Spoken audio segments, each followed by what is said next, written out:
Hi, hope you're doing well. In this first video about one way to write a love poem, I'm going to talk about finding a love poem touchstone.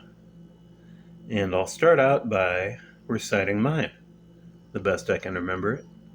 And it is Sonnet number 18 by William Shakespeare. Shall I compare thee to a summer's day? Thou art more lovely and more temperate. Rough winds do shake the darling buds of May, and summer's lease hath all too short a date. Sometime too hot the eye of heaven shines, and often is his gold complexion dimmed, and every fair from fair sometime declines, by chance or nature's changing course, untrimmed. But thine eternal summer shall not fade, nor lose complexion of that fair thou owest, nor shall death brag thou wanderest in his shade, when in eternal lines to time thou growest. So long can as men can breathe and eyes can see, so long lives this, and this gives life to thee. And that poem for me is a touchstone because it's one that I've read and said I don't know how many times now, and it hasn't gotten old for me yet. It seems like I can just keep going back to it and get something from it. Um, Not always something I can put into words, but just a sense of connection to love and to poetry both. Um, and That's what I suggest that you try, is to find a poem that you would describe as a love poem that you can go back to more than once. One that you enjoy reading, maybe one that you enjoy reading to others, maybe one that you memorize, like I've gotten to do with sonnet number 18. And what I believe that does, what I believe it's done for me, is to create a sense of familiarity inside with um, love poetry. And that's partly been a helpful one for me because it's maybe the best known love poem in the English language, maybe. And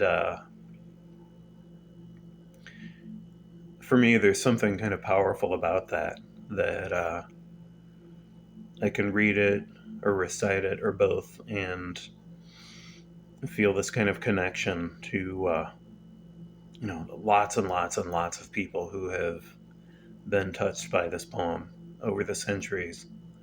Um, I believe that kind of helps me channel my inner love poet because to me, maybe with all kinds of love, definitely with romantic love, there's something kind of powerfully democratic about it, that whoever I'm writing the love poem to um, is somebody who I see as an equal and who I identify with very closely in that and in other ways too. And it also helps me to reflect about this poem, Shakespeare's sonnet, that and there's no way of knowing whether he actually wrote it to someone that he was in love with, if he was inspired by romantic love itself, or if it was more a way that he simply found inspiring to write. Um,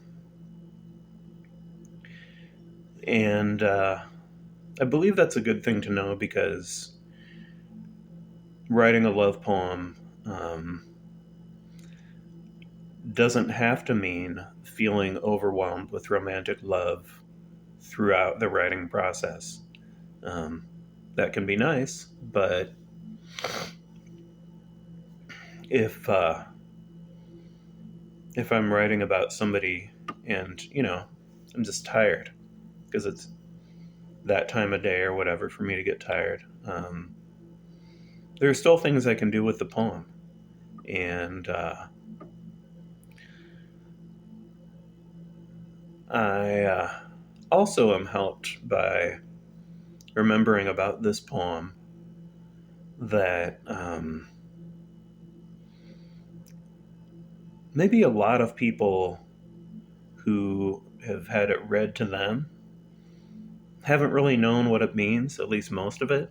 Um, I'm guessing the first two lines make pretty much sense to pretty much most people um, who speak English, at least. Shall I compare thee to a summer's day? People can understand that thee means you, and thou also means you. Thou art more lovely and more temperate. And even if the word temperate is hard to understand, the word lovely is like, okay, this poem is saying about me that I'm lovely. So that's a good thing. And a lot of the rest of the poem might not make a lot of sense to people just because it's written in early modern English. But somebody might have that poem, recited to them and feel loved because they can understand at the start that, they're being told that they're lovely. And what they get throughout the poem, what I get throughout the poem is beautiful language. It's in the sonnet format. There's the music of the words all together that is really pleasant, and so someone might feel loved by having this poem shared with them that they don't even understand all of, but they find to be pleasant.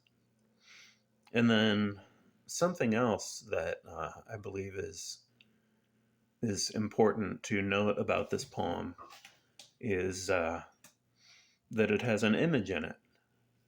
Rough winds do shake the darling buds of May. Um, it's wind shaking buds, which I believe are maybe on trees, maybe flowers coming up from the ground, maybe both. Um, but hearing that, I don't know what it has to do really with the lines that come before it. Um, and later in the poem, it can become clear that the poem is really about taking advantage of the time that you have to embrace the romance. And so, it's about how spring buds don't last too long, summer doesn't last too long, time goes fast. It's, you know, a lot of what I get that he's saying, like, get with me now. But, but before all of that, there's this image, in this beautiful language, the buds being shaken in the wind. And so it's beautiful, I believe, and a beautiful image and beautiful language are being offered. Uh, and those can each say, I love you in their own ways, along with, saying to someone, you're lovely. And yeah, no way to know who Shakespeare was talking to, if anyone, but he left a poem that, for me, is a love poem touchstone.